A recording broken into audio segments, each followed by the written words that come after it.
नमस्कार। 21 जून मैंने आपको एक खबर दी थी कि 20 जून को यानी कि एक दिन पहले तकरीबन 10 पाकिस्तानी लोगों को जो कि पंजाब से आते थे, उनको बीएलए ने शाबान एरिया में किडनैप कर लिया था, एब्डक्ट कर लिया था। अब ये एब्डक्शन जो था, उसके बाद इंटेरोगेशन की बीएलए ने और बीएलए ने इंटेरोगेशन करके 3 को छोड़ दिया था, जो कस्टम अधिकारी थे, उन 3 को छोड़ दिया था, बाकी 7 पड़े थे।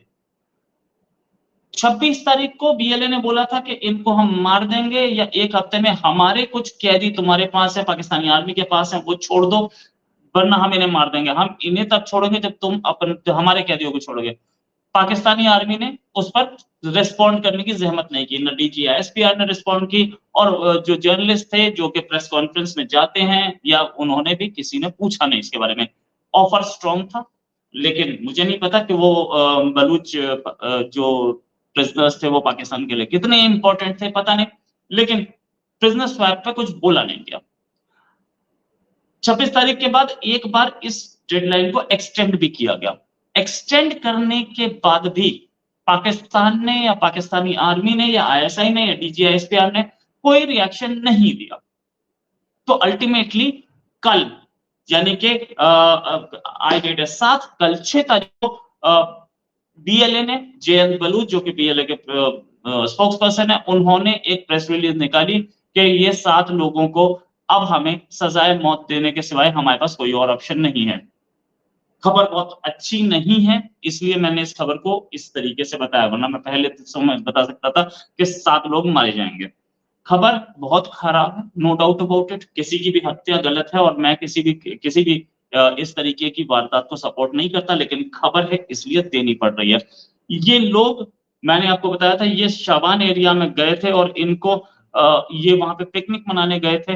बीएलए का नेटवर्क इतना सॉलिड था कि बीएलए ने पता लगा लिया कि यहाँ पे 10 पंजाबी आए हैं, पंजाबी में से 7 उठा लिए। बीएलए ने इनके ऊपर आरोप लगाया था कि ये बलूच जेनोसाइड में शामिल थे और ये लोग आईएसआई और पाकिस्तानी आर्मी को इंफॉर्मेशन सप्लाई करते थे। 7 डिटेनीज जो थे, उनको अभी भी पकड़ा हुआ था, तकरीबन 2 हफ्ते से ऊपर हो चुके हैं, लेकिन अभी भी पकड़ा हुआ है और अभी तक कोई ऐसी क्लैरिटी नहीं है कि ये क्या कहीं स्वैप कहीं बचने के चांसेस नहीं है। अब उसने जेएन बलूच ने प्रेस कॉन्फ्रेंस और प्रेस रिलीज निकाल के बोल ही दिया है कि हम इन्हें मार देंगे।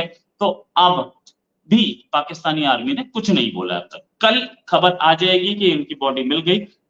ऐसा भगवान ना करे ऐसा हो, लेकिन ऐसी खबर आने के चांसेस सबसे ज्यादा है। एक प्रेस स्टेटमेंट जो बोला था उसमें ये भी बोला था, मतलब इससे पहले प्रेस स्टेटमेंट जो आए थे जेएन बलूच की तरफ से, उसमें ये भी बोला गया था कि अगर पाकिस्तानी आर्मी इग्नोर करती है, Pakistani army ignores this offer, the announce punishment will be implemented against the prisoners. BLA ने बोला कि बेस्ड ऑन इंफॉर्मेशन, हमें हमारे पास इंटेलिजेंस इंफॉर्मेशन थी कि ये लोग पाकिस्तान की आर्मी के और पंजाब के इशारों पर काम कर रहे हैं और बलूच लोगों के खिलाफ काम कर रहे हैं और उनके जेनोसाइड में शामिल है। इस पर 2 बार एक्सटेंशन आया, एक हफ्ते की डेडलाइन दी गई, 2 बार एक्सटेंशन आया। हालांकि पिछली बार भी, पहले भी ऐसा हो चुका है कि उठा के ले गए थे और उसका उनका कोई पता नहीं, शायद उनकी डेड बॉडी मिली थी पहले भी, और इसी एरिया से लेके गए थे करीब 1 साल पहले। ये दूसरी बार वारदात हुई है। अच्छा, ये देखने वाली बात है कि बलूचिस्तान में लोग पकड़े हुए हैं, बलूचिस्तान के उस एरिया में जहां पर पाकिस्तानी आर्मी जाती रहती है, पाकिस्तानी आर्मी कई बार गई है। इतना स्ट्रॉन्ग नेटवर्क है बलूच लिबरेशन ऑर्गेनाइजेशन बीएलए का, बलूच लिबरेशन आर्मी का, कि उनको पता चल गया कि ये इधर से इधर पहुंचे, इनको उठा के हम ऐसे ले जाएंगे। ठीक है, ये मैंने पिछले वीलॉग में बोला था। अब इनको जब मारने की बात आ गई, 2 हफ्ते तक पाकिस्तानी आर्मी बलूचिस्तान में एक बड़े ऑपरेशन की तैयारी कर रही है। इस समय मेरे पास वीडियोस हैं, पाकिस्तानी आर्मी के ट्रक्स पे ट्रक्स जा रहे हैं, पाकिस्तानी आर्मी के टैंक्स जा रहे हैं, बख्तरबंद गाड़ियां जा रही हैं, लेकिन इन 7 लोगों को नहीं छुड़वाया जा सका। बीएलए की इतनी पकड़ है बलूचिस्तान में, है वो पाकिस्तान का एरिया, पाकिस्तानी आर्मी क्लेम करती है, लेकिन बीएलए के होते हुए पाकिस्तानी आर्मी अपने लोगों को नहीं बचा पाई और ये मारे गए 7, इससे पहले भी कई बार मारे जा चुके हैं। अब एक एक वो चलेगा, मुहिम चलेगी कि लोगों को मार दिया, इनोसेंट लोगों को मार दिया। कम से कम इस ऑफर पे जवाब तो दिया जा सकता था ना, कि हम ऐसा कोई ऑफर एक्सेप्ट नहीं करते।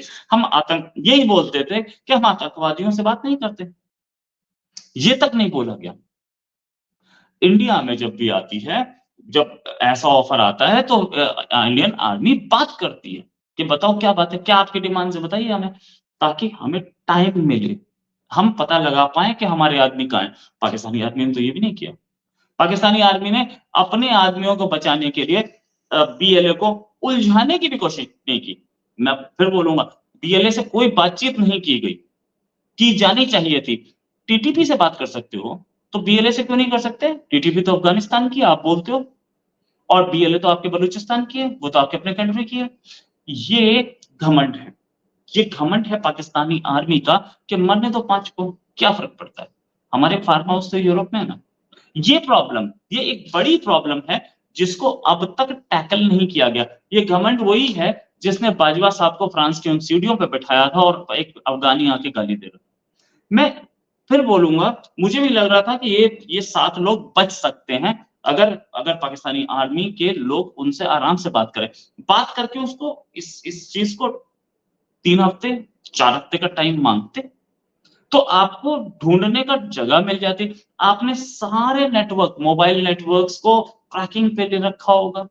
आपने सारे के सारा नेट बंद कर रखा है वहाँ पे। फ़ोन नहीं चल रहे हैं तो आप इलेक्ट्रॉनिक सर्वेलेंस से कैसे ढूँढोगे? कहाँ एब्डक्शन किया है?